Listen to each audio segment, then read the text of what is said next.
We are here at Tech Lounge, and I have the review of Battlefield 3. All right. Battlefield 3 was developed by Digital Illusions CE, or DICE Entertainment, and published by EA, Electronic Arts, that Pretty evil big name. monster giant that just won't die. Really? How so? Well, I don't know. They're a big company, and right now they're really interested in making more money, so they're going to sell you whatever they can at whatever cost they can get away with doing it. I knew they bought out the football franchises. Oh yeah. They own any kind of sporting entertainment right now, basically. Yeah. But Battlefield 3 is a first-person shooter with modern urban warfare setting, so it's pretty much current. Okay. As current as you can get. And the goal of Battlefield 3 was to produce an intense single-player campaign and addictive online multiplayer. And they thought to do this... they want you coming back day in, day out. They don't want you going outside ever again. Clinics opening up, and yes. Battlefield 3 clinics coming near you. And they thought to do this, they would upgrade their graphics engine, which is the Frostbite 2.0 engine. Previously, they're running Frostbite 1.5. So that's just the graphics as well as the destructive properties. So you can basically blow up anything in the game. So if there's a sniper on a rooftop, you don't need to try to get to that rooftop. You can just blow up the building and bring him down. That kind of idea. It's a smart idea. That's an interesting idea, yeah. If it works well enough, which we'll get to. Instead, what they've created, I think, in my opinion, is a lackluster technical campaign and an extremely glitchy multiplayer. To preface this, if you're going to play this game, I highly recommend you play it on the PC. If you have a great system or great setup, the PC's where it's at. It's going to look beautiful, and it's going to play smoother than any console version right now. Okay. I played it on the Xbox 360, so that's what I'm going to go with now. Otherwise, the PC, I think, would be a completely different review. I think it would get a higher grade. But as far as the PC goes, like I said, it's beautiful, has excellent textures, excellent destructive properties.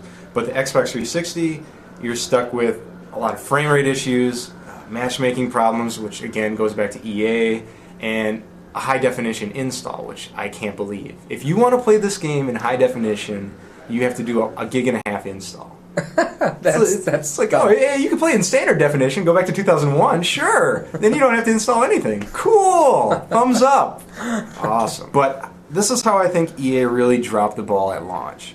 They didn't really have their servers operating or functioning very well. I think they expected maybe 10 people would play the game, not several million. And a lot of the issues I had here at Tech Lounge was I would log in, and as soon as I would get into the game, I would be booted, and it would say that I didn't have the bandwidth capability.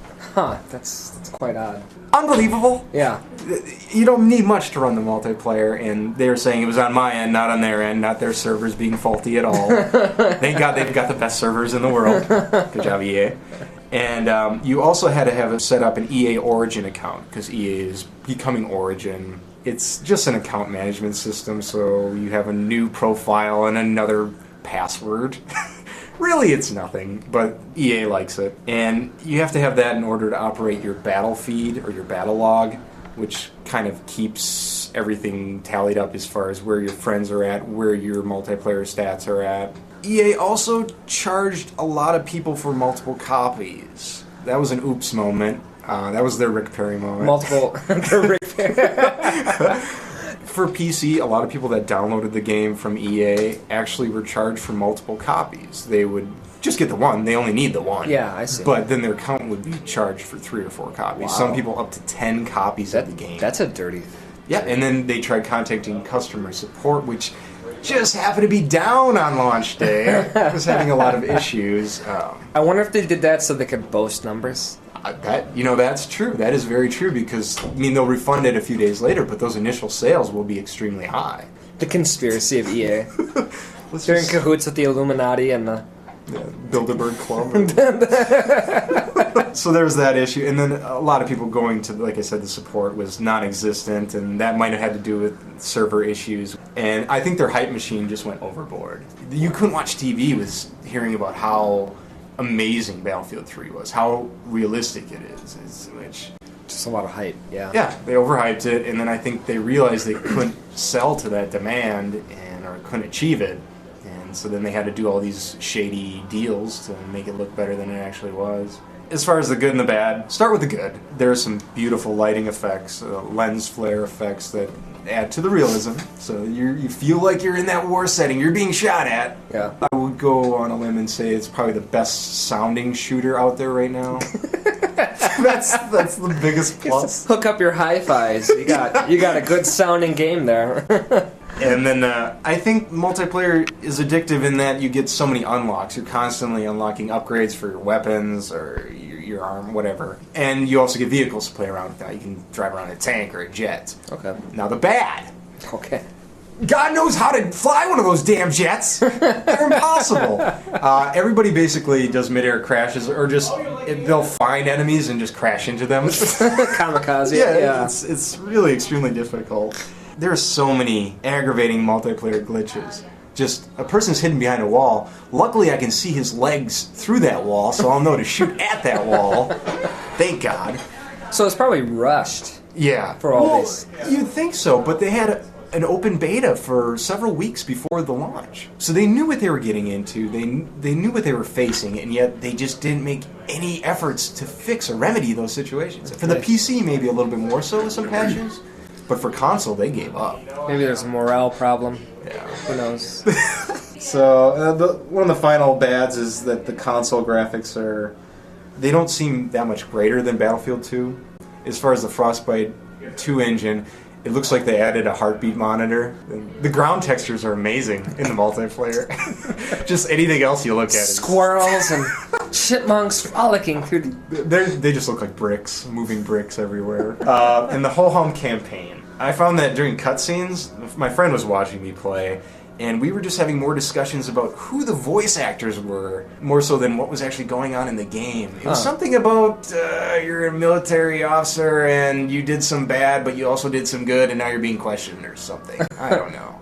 It's just like, oh, come on, get me back to the combat. Yeah. But again, lackluster. Maybe trying to do too much with too little. Time was against them. I don't know why I'm, supporting them. Reasons. They're bad people. They're evil. Jeez. They made a bad game. They should fess up to that. As far as a percentage grade, I would say that the campaign, because they are two separate discs for Xbox 360. If they want to go out and say that they were focusing on the campaign instead of the multiplayer, that is a lie, because disc A is the multiplayer disc. The first thing you look at is the multiplayer disc, so they know what people want. Yeah. But it seems like they put a lot more time on the campaign, I don't know, for a console? I don't know. A lot of issues there. But campaign, I would give 70%. And the multiplayer, I'd give 80% with an asterisk. So maybe a medium grade of like 75%. So it's an average game. I think it's very average. But them saying it's the most realistic, most action-packed first-person shooter ever made in the history of the universe is an overstatement. So if they weren't hyping it up so much, probably wouldn't be so negative on it. No, I don't think so at all. I think I would say it's a nice follow-up to Battlefield 2. It's not a big leap by any means, but I think it's headed towards whatever the next-gen systems are going to be. There could be a lot of development there. Okay. But instead, they just dropped a nice shiny turd on our lap. And that's cool. Nice polished one, yeah. So, is it worth buying? Or maybe at a bargain bin? For PC, I would say, yeah, you can go out of your way to seek this game. Really, I think you'll enjoy it. But on any console, on Xbox or PS3, maybe you might want to look more towards Call of Duty. And, it's like, I don't think Call of Duty... It's like a generic Call of Duty? Yeah, kind of. For multiplayers, that's what... I think Modern Warfare 3 right now looks more polished in its multiplayer, but it's not that big of a step from Modern Warfare 2. It's kind of Modern Warfare 2.5. Like, I feel this is Battlefield 2.5. Okay. So, all right. That's the game. All right. Thanks a lot for doing this. No problem. Thanks, man.